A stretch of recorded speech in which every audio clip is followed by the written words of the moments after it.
Bonjour à toutes et à tous, j'espère que vous allez bien. Je suis heureuse de vous retrouver aujourd'hui dans RBK Media L'Actu, le podcast qui décrypte toute l'actualité santé, bien-être, parentalité, sexualité et vie sociale. RBK Media L'Actu est produit par RBK Media, un média libre et indépendant. Comme vous le savez, ce mois-ci, on axe tout sur la violence, quelle qu'elle soit. Et aujourd'hui, on va aborder un sujet grave, le harcèlement scolaire. Et donc, j'ai le plaisir d'interviewer Ludovic Pernet, vice-président de la région Sud, qui agit concrètement sur ce front. Bonjour. Bonjour Rebecca, merci de l'invitation. Merci à toi.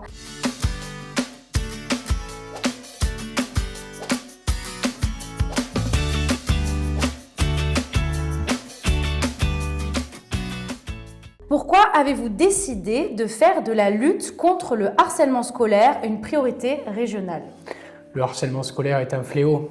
Il brise des enfants, il brise des familles, parfois même jusqu'à la vie elle-même. Et donc, il fallait prendre à bras-le-corps ce sujet pour lutter contre le harcèlement scolaire. Alors, les chiffres sont alarmants. Combien à peu près d'enfants, d'adolescents, de lycéens sont victimes du harcèlement scolaire ? On parle aujourd'hui en France d'un jeune sur 5 qui est victime ou a déjà été victime de faits de harcèlement scolaire. Et pour nous, à la région, c'est insupportable qu'un jeune puisse aller à l'école avec la boule au ventre. Et donc, immédiatement, depuis 3 ans, on a monté un plan de lutte inédit contre le harcèlement scolaire, au-delà de nos compétences propres, pour agir concrètement 1 million d'euros qui sont investis chaque année par la région pour agir dans les lycées. On a plusieurs axes de sensibilisation, de formation et vraiment la lutte contre le harcèlement scolaire, c'est un axe qui nécessite une mobilisation collective. C'est l'affaire de tous, celle des enseignants, celle des jeunes, celle des agents régionaux, celle de toutes celles et de tous ceux qui veulent mettre un terme à ce fléau. Et donc concrètement, comment vous agissez face à cette réalité ? Qu'est-ce que vous avez mis en place ? Les 1 million d'euros qui sont investis chaque année, c'est du concret. C'est du concret parce que derrière, on a formé les 4000 agents régionaux dans les lycées, tous les personnels des cantines, tous les personnels qui gèrent les problèmes dans les lycées en termes d'infrastructures. On a également formé l'ensemble des parents d'élèves qui siègent au sein des conseils d'administration et puis des actions de sensibilisation au sein des lycées pour les jeunes. Avec des mises en situation réelles, pédagogiques. Vous avez par exemple un escape game qui fait le tour des lycées publics, des lycées privés et qui à travers l'histoire de la jeune Marie met en situation réelle des situations de harcèlement.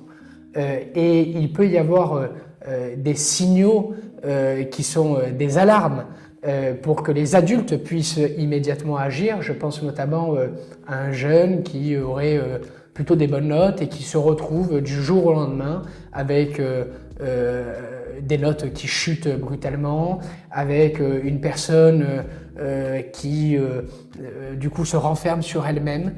Tout cela peut être des signaux, de signes que cette personne-là subit du harcèlement et donc vraiment la sensibilisation, la détection pour mieux traiter derrière, c'était pour nous essentiel.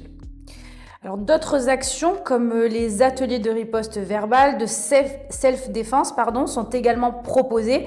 Comment ces dispositifs sont-ils perçus par les jeunes et les équipes éducatives ? Pour l'instant, on a d'excellents retours. Moi, je vais vraiment dire mon respect et ma considération à ces associations, à ces personnes qui interviennent au sein des établissements. On est à leur côté pour qu'ils puissent justement sensibiliser dans cette lutte contre le harcèlement scolaire. Ce matin, j'étais au lycée Marcel Pagnol avec des élèves en première STNG. Le harcèlement scolaire, ça touche tout le monde. Ça touche tous les milieux, ça touche les lycées privés, ça touche les lycées publics. Et on ne peut pas rester les bras croisés face à cela. Ça nécessite une mobilisation collective, des associations, des collectivités comme la nôtre, la région, qui met depuis maintenant plusieurs années ces dispositifs au sein des établissements. Et aujourd'hui, ne serait-ce que si on peut aider un seul jeune, on aura déjà fait beaucoup. Alors, bien sûr, déjà, c'est 14 000 jeunes depuis qu'on a formé sur l'ensemble du territoire de la région, qu'on a sensibilisé. C'est l'affaire de tous. Et donc justement, si un élève déclare être victime de harcèlement, quelle est sa prise en charge? Comment ça se passe? Est-ce qu'il y a un signalement qui est fait de l'établissement? Comment concrètement les choses se passent pour sa prise en charge? Tout à fait, il peut directement aller voir un adulte, le CPE, le proviseur. Il existe aussi un numéro national avec un centre d'écoute. Quel est le numéro, s'il te plaît? 3018. Chaque jeune peut immédiatement alerter sur sa propre situation ou sur des faits de harcèlement qu'il assisterait. Et donc il y a ça. Il y a aussi le harcèlement qui est un délit pénal. 3 ans d'emprisonnement, 45 000 € d'amende. On a mis des zones d'écoute dans les lycées, mais aussi au sein des commissariats avec les salles Mélanie. Les salles Mélanie, c'est quoi? Ce sont des salles un peu plus confidentielles quand vous subissez des faits de harcèlement moral, sexuel, des agressions, pour pouvoir porter plainte vraiment en toute confidentialité. Et là aussi, on a beaucoup investi dans ce domaine-là. Au-delà des interventions ponctuelles, la région envisage-t-elle des campagnes de fonds ou des dispositifs durables dans les établissements? C'est-à-dire que vous intervenez durablement, pas que de manière ponctuelle. Tout à fait. Aujourd'hui, on est le 6 novembre. Merci de faire cette interview parce que je crois que c'est important de parler de ces sujets-là. La journée nationale de lutte contre le harcèlement scolaire. Mais c'est vrai que pour nous, à la région, c'est pas une seule journée, c'est tout au long de l'année. Et donc tout au long de l'année, vous avez cet escape game avec des ateliers de self-défense. J'étais ce matin aussi avec l'association Colosse au pied d'argile, où un rugbyman a lui-même subi des faits très graves et a décidé au sein d'une association de créer sa propre association pour pouvoir agir sur la sensibilisation aux questions du consentement. Donc c'est des sujets très sérieux, tout au long de l'année, durables. Et malgré les restrictions budgétaires au niveau national, nous avons ici décidé, dans cette région en tout cas, de faire perdurer ce dispositif. Quel rôle peuvent jouer les parents, les enseignants et même les élèves qui vont être témoins de harcèlement pour l'enrayer, justement? La lutte contre le harcèlement scolaire, ça nécessite la mobilisation de tous. C'est l'affaire de tous, des parents, des enseignants, des équipes éducatives plus largement et des jeunes eux-mêmes lorsqu'ils sont confrontés eux-mêmes ou qu'ils assistent à des faits de harcèlement. Le harcèlement aujourd'hui aussi, il date pas d'aujourd'hui, il date de plusieurs années, de plusieurs décennies. Les humiliations, les moqueries, les brimades, il faut enrayer ça. Et c'est plus à la victime de changer d'établissement. C'est ça. C'est à l'agresseur de changer d'établissement. Il faut changer le paradigme dans ça. Et pareil, quand on dit c'est la mobilisation de tous, c'est aussi la mobilisation sur les réseaux sociaux, le cyberharcèlement. Justement, on y vient. Qu'est-ce qui est mis en place à ce niveau-là? Parce que c'est vraiment un fléau pour les ados avec TikTok, notamment TikTok, mais toutes les autres applications. Comment vous agissez à ce niveau-là? C'est une mobilisation, là encore, collective, parce que vous avez la question de l'anonymat sur les réseaux sociaux, mais c'est surtout alerter les jeunes sur les effets que ça peut avoir. C'est pas rien quand vous envoyez une photo, c'est pas rien quand vous mettez un commentaire. C'est pas parce que vous n'êtes pas dans la vie réelle, que vous êtes derrière un ordinateur, que vous pouvez tout faire, que vous pouvez tout dire, que vous pouvez vous moquer des gens, que vous pouvez les humilier. C'est pas possible. Et donc là aussi, sont des ateliers de sensibilisation aussi à la bonne utilisation des réseaux sociaux. Est-ce qu'il y a des choses qui ont été mises en place justement pour limiter l'utilisation des téléphones au collège ou au lycée, je sais pas? Alors ça, c'est pas de notre compétence, c'est vraiment le ressort de l'éducation nationale. Et c'est vrai que sur la question du harcèlement scolaire, même si c'est pas une compétence propre de la région, nous on a décidé volontairement de prendre à bras le corps cette question et de mettre tous les moyens pour enrayer ce fléau. Mais on sait qu'on est très humble sur ça, parce qu'on sait que c'est pas seul qu'on y arrive, c'est avec la mobilisation de tous. L'État agit beaucoup à travers les enseignants. On a aussi les ambassadeurs de la lutte contre le harcèlement scolaire directement dans les établissements. C'est aussi prendre soin de son corps. C'est au fond se respecter pour respecter l'autre également. Et donc c'est toutes ces valeurs que l'on veut transmettre. Quel message souhaiteriez-vous adresser aujourd'hui à un jeune qui se sent harcelé, mais qui n'ose pas parler? Parce que malheureusement, dans des cas de harcèlement, dans des cas de violence, même en général, la victime peut ne pas se sentir capable de parler. Qu'est-ce que tu lui dirais? Je lui dirais d'abord que cette personne n'est pas seule. Elle n'est pas seule. Et qu'il faut parler. Il faut dire les choses pour y mettre fin. Pour y mettre fin pour soi-même si on est victime de ces faits-là. C'est un délit. C'est pas normal.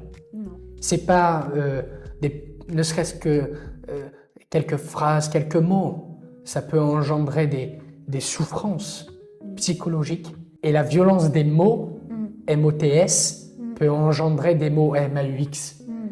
Et on doit enrayer cela.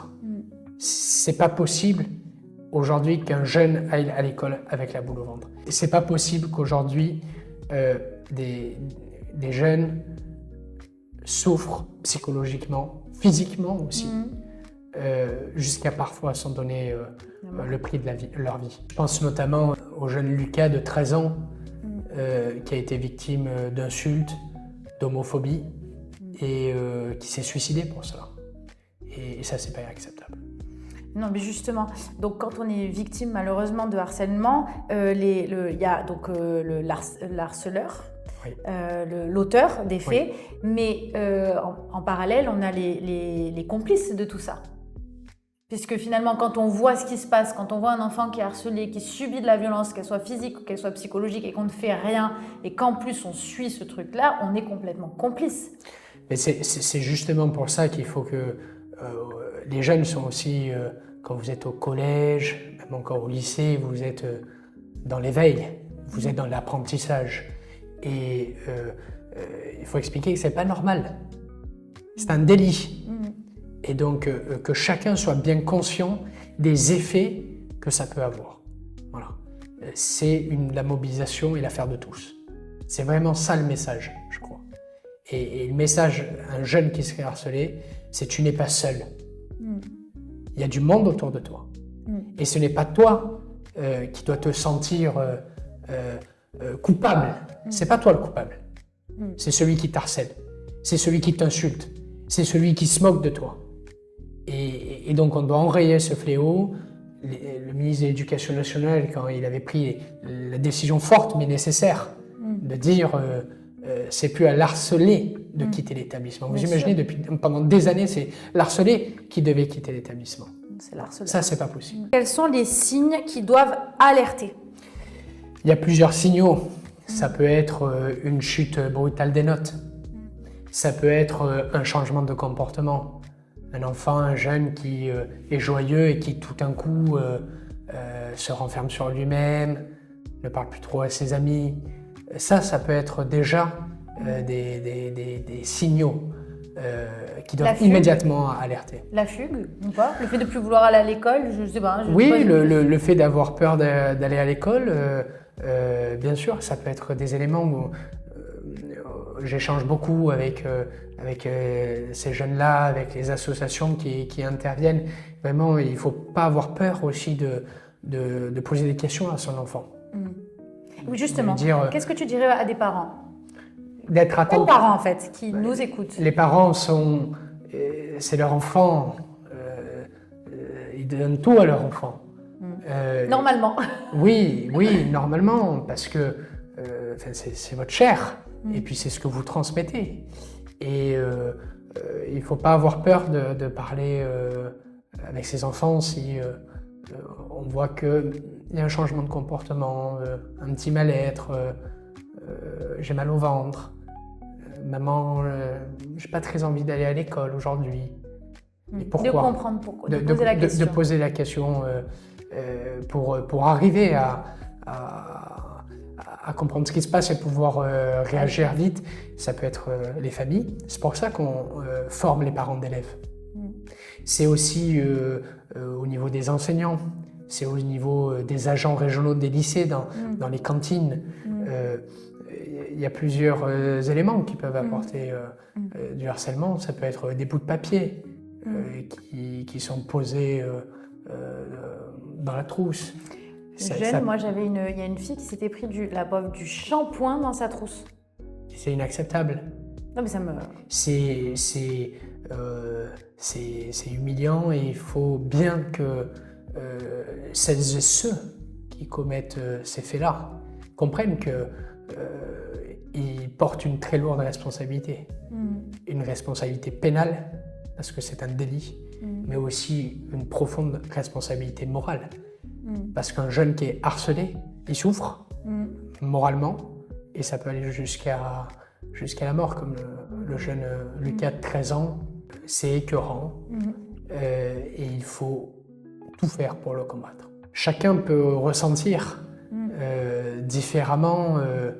Alors, une insulte, elle est complètement inacceptable, mais en fonction de phrases qu'on peut avoir, de mots qu'on peut avoir, chacun ne va pas forcément le percevoir de la même façon. Et un enfant peut souffrir de ces mots. Avant de terminer cette émission, est-ce que tu as quelque chose à ajouter, Ludovic ? J'ajouterais simplement que la lutte contre le harcèlement scolaire, on va arriver à l'enrayer. Il faut prendre beaucoup d'humilité, mais toujours avec beaucoup de détermination. Aucun jeune ne doit aller à l'école avec la boule au ventre. Ça, je crois que c'est le message fort.